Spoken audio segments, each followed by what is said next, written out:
Hello. Oh, hello. This is my informative speech number 1, and these are my audience members.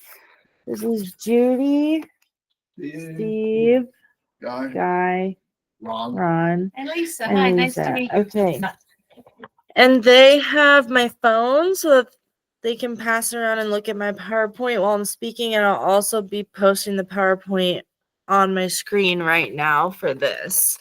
So let me do that really quick.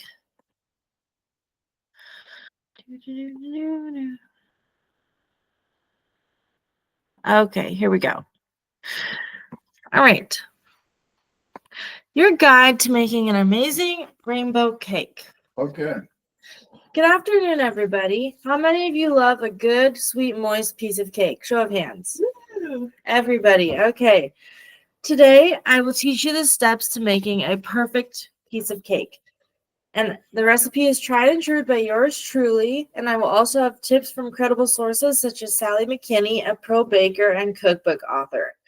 There are 3 parts to any cake baking journey. This speech is dedicated to revealing how to prepare your cake, how to bake your cake, and how to assemble and decorate your cake.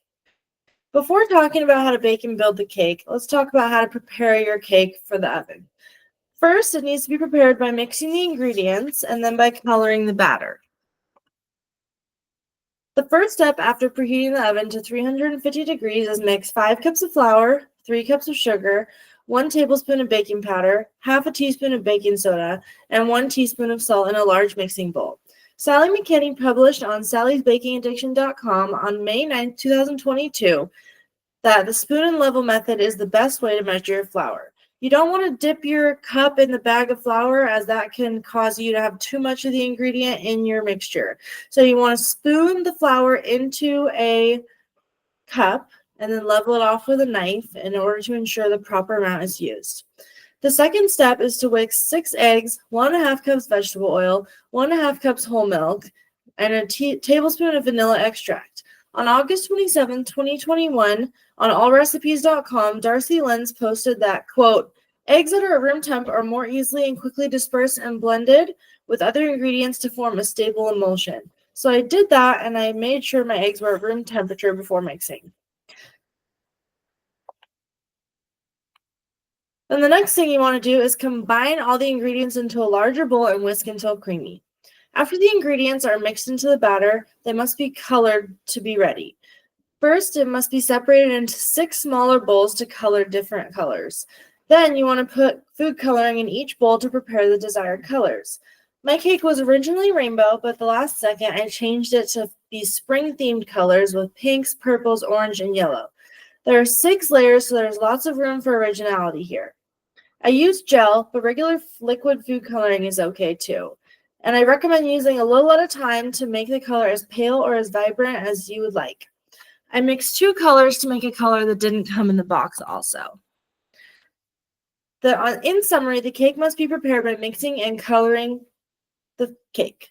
Now that we know how to prepare the cake, we must next learn how to bake the cake. Next, the cake is baked by preparing the pans and then cooking in the oven. The first thing that needs to happen is the cake pans need to be prepared. To prep, I took a pencil. You trace the outline of the pan on the bottom of parchment paper 6 times and cut out the shapes. The second thing you want to do is spray the pans. In my case, I had 4 pans to work with, so I put the paper down on each one and then sprayed over it. Next, I had to cook the cake layers. Pour 1 color batter in each greased pan, and you want to cook 2 pans at a time for even cooking in the oven. Take out after 20 minutes and let cool for 10 minutes. Then you want to shake them out of the pan onto a cooling rack and let them cool for another 30 minutes or until cool to the touch. John Cannell published on preppykitchen.com on June 20th, 2023, and basically said cutting off the dome tops of each cake layer with a serrated knife to make flat would ensure even stacking.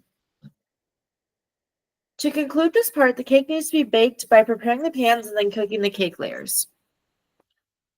Now that it is clear how to cook the cake, I will explain how to finish the cake by assembling it. The cake must be assembled by first making the frosting and then by frosting the cake. The first step when assembling the cake is making the frosting. Bring 2.5 cups of batter to room temp with 1.5 cups cream on hand. Fluff the butter and half a teaspoon of salt in mixer for 5 minutes until fluffy. Add in 10 cups of powdered sugar, 1 cup at a time, with a corresponding 1 tablespoon of cream at a time. You want to scrape the bowl intermittently to ensure even mixing. Once the frosting is creamy and stiff, add 2 tablespoons of vanilla. Next, the step when building the cake is frosting the cake.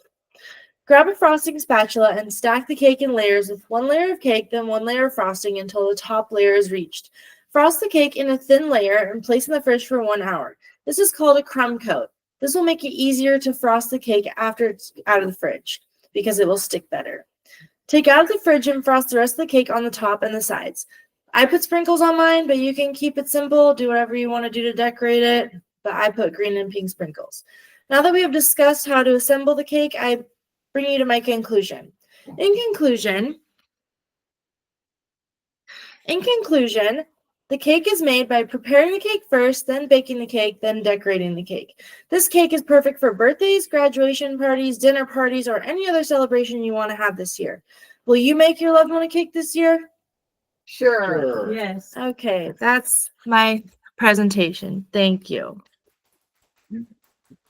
Whoop, whoop. 13 cups of sugar. Jim, I heard how much sugar it was actually.